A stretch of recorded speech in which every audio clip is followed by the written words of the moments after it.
Larsa Pippen's ready to get it poppin' again in the 305. This season as Larsa 5. 0. The Real Housewives of Miami star quips to ET during a sit-down interview inside her new penthouse. This season, I was free, you know. I am not married, I am single, and I don't know. I feel like I have great energy right now. It's like, my energy is alive and awake, so I don't really hold back on my opinions these days. That's evident from Season 5's first 4 episodes, which started streaming on Peac on Thursday. RHOM's return kicks off with an unexpected feud between Larsa and BFF Lisa Hochstein, after Lisa made comments about Larsa's new condo being in a building full of OnlyFans models and possibly questionable characters behind her bestie's back. The people that I know that live in this building are literally Harvard finance guys, Larsa fires back. That's my community. I don't know about the other people that she knows. They're probably at her parties. That's probably how she knows they live here. I don't ever run into them. Larsa and Lisa get into it multiple times over the course of the first few episodes, the biggest blow-up unfolding inside Larsa's new home ahead of her new beginnings party.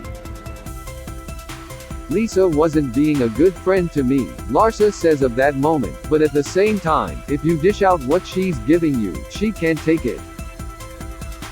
So, she got back, she got a little pushback from me and she's not used to that.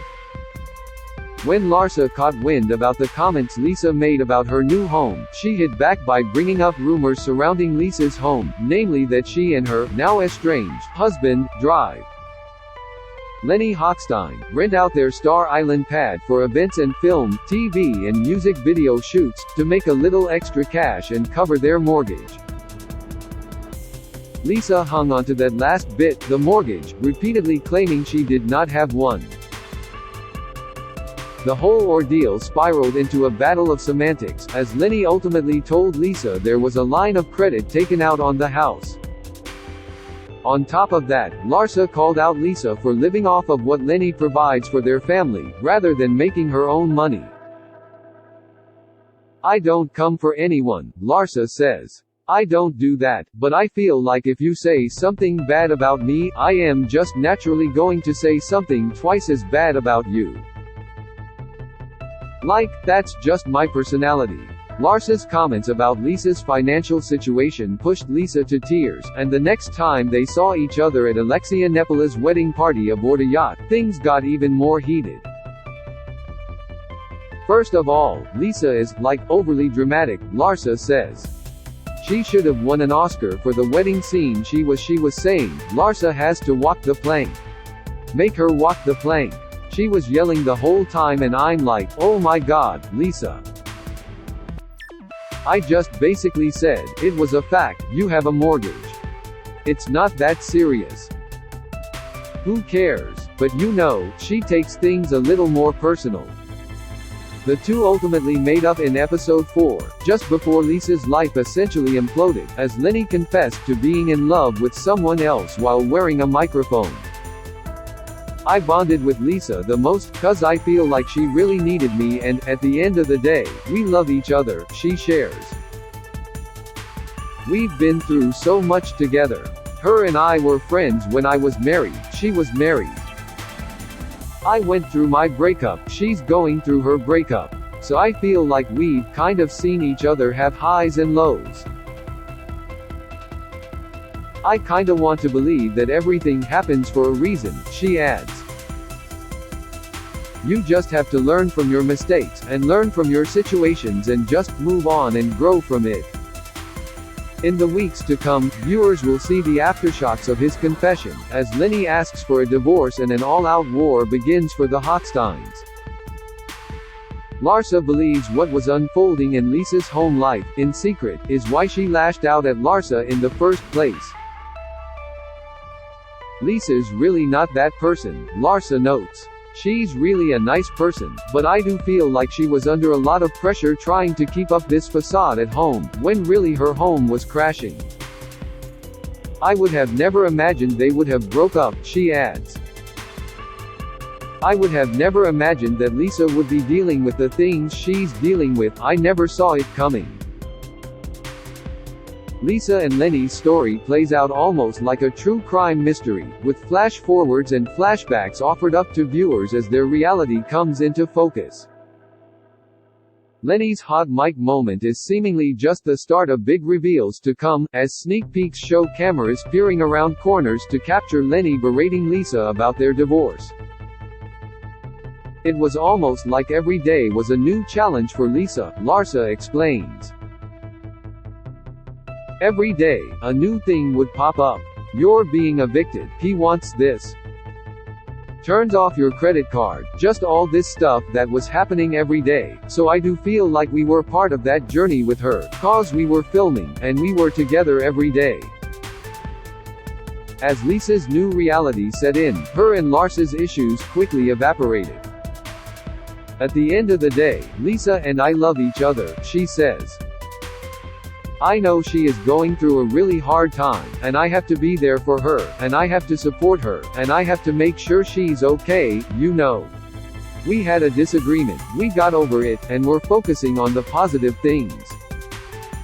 Not her home or my apartment, just the beautiful things in life. The group rallied around Lisa, a rare moment for a Real Housewives show, where a cast is united for a common goal. Nearly everyone in the group has gone through divorce, Larsa included, so they were able to offer up advice and guide their friend through this time. We haven't really seen Lisa so vulnerable, and I feel like we all knew she needed all of us, so we all rallied around her and just made sure she was okay and just gave her great advice, Larsa shares. There is light at the end of the tunnel and it's going to be okay. Larsa versus Lisa is just the tip of the iceberg this season when it comes to friction within the friend group, though. I am holding everyone accountable, Larsa says of her Season 5 strategy. I feel like in relationships, especially friendships, you have to be held accountable and be a good friend if you want to have that title. As a friend, then be a friend. This year was a real learning experience for me, she continues. Learning and seeing how the girls are, and how they navigate and what pushes people's buttons, you know. So, I am kind of still getting used to being around the girls and seeing how they navigate. Of the crew, Larsa says Season 4 newbie Dr. Nicole Martin changed the most going into Season 5, and for the worst. Adriana de Mora also changed, Larsa says, but in a confusing way. The two were at odds for most of last season, after Adriana refused to respect Larsa's boundaries when it came to talking about people in her life that aren't on the show. This year, Adriana offers Larsa a literal olive branch as a peace offering, then asks for her blessing to get a Brazilian butt lift. Though it's unclear why she needs Larsa's sign-off on the surgery, other than the fact that she body-shamed her co-star for her curves last season. Adriana is a wild card, Larsa sighs. You don't know what you're going to get with her, so when she's actually, asking me to be a part of that, I don't know if she's insulting me or being nice to me. So, I kind of take it with a grain of salt. I am like, okay. I see, you want to have a conversation with me. It's okay, we can talk, but I really don't know where she's coming half the time. She's a hard one to pinpoint where she is mentally at that moment, she adds. As for Adriana's on-screen partner in crime, Julia Lamigova, Larsa says Season 5 shined a new light on the Russian former beauty queen.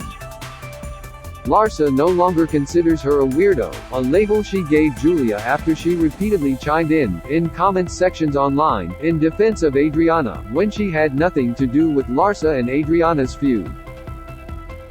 I kinda like Julia, Larsa confesses. When I separated Adriana and Julia, I really got to appreciate Julia and I feel like she's pretty amazing. Even so, she still might release merch emblazoned with the catchphrase, "Stay out of it, you weirdo." What she's not ready to put a label on, though, is her relationship status. While multiple outlets, and a flurry of paparazzi photos, have linked her to Marcus Jordan, the former college basketball player turned entrepreneur, who just so happens to be Larsa's ex-husband, Scottie Pippen's one-time NBA teammate, Michael Jordan's son, Larsa maintains they're just friends. To move out of the friend zone, Larsa says, takes time. You have to spend time with someone, get to know them, she offers. I feel like the first month, you're just getting to know each other. The second month, it's a little more intimate. The third month, I feel like timing, just spending time with someone. We're friends, I'm dating, Larsa adds. I am at a place right now in my life where I want to spend time with someone, and I spend time with them sometimes.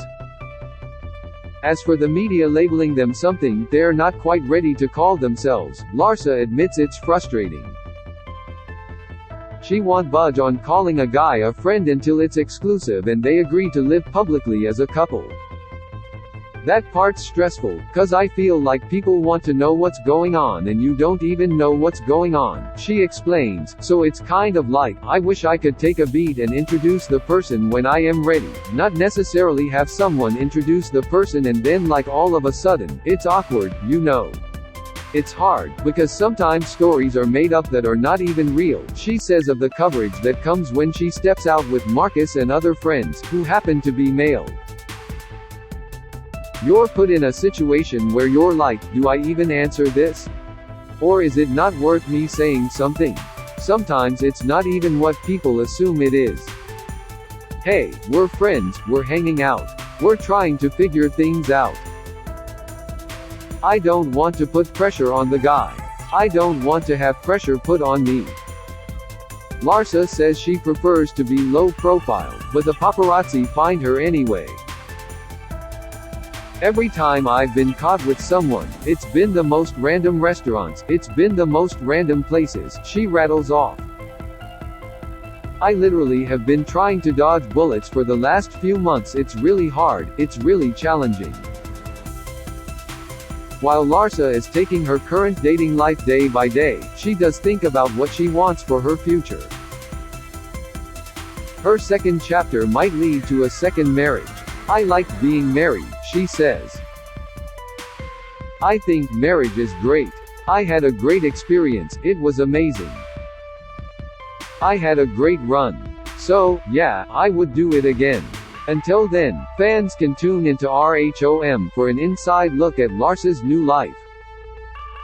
Season 5 followed her on super giggly dates with guys who weren't her match and, of course, plenty of group drama. After getting her eyes on the first few episodes, Larsa says she's taking notes to hold her co-stars to the fire at reunion. I feel like Alexia saying that every time I have a party, it's a business thing, that kinda caught me by surprise, she offers as an example. I am like, I gave her a $900 dog collar, like, I offer gifts when I have parties. I am very generous. What is the problem? Like, do you not like gifts? Last season, I was kinda like, oh, I am just living in the moment. And this season, I am like, oh, this person said this. Okay. This season I am really holding the girls accountable, and you know, don't say things you don't mean. That's kinda how I am. I could have behaved a little bit better, she reviews of her own performance in What's to Come. I feel like I should have behaved a little better. But then, it wouldn't be Housewives, would it? The Real Housewives of Miami Season 5 is now streaming on Peac, with new episodes debuting on Thursdays. RHOM's Lisa Hochstein describes how divorce from Lenny plays out in painful Season 5. Exclusive. This video is unavailable because we were unable to load a message from our sponsors. If you are using ad blocking software, please disable it.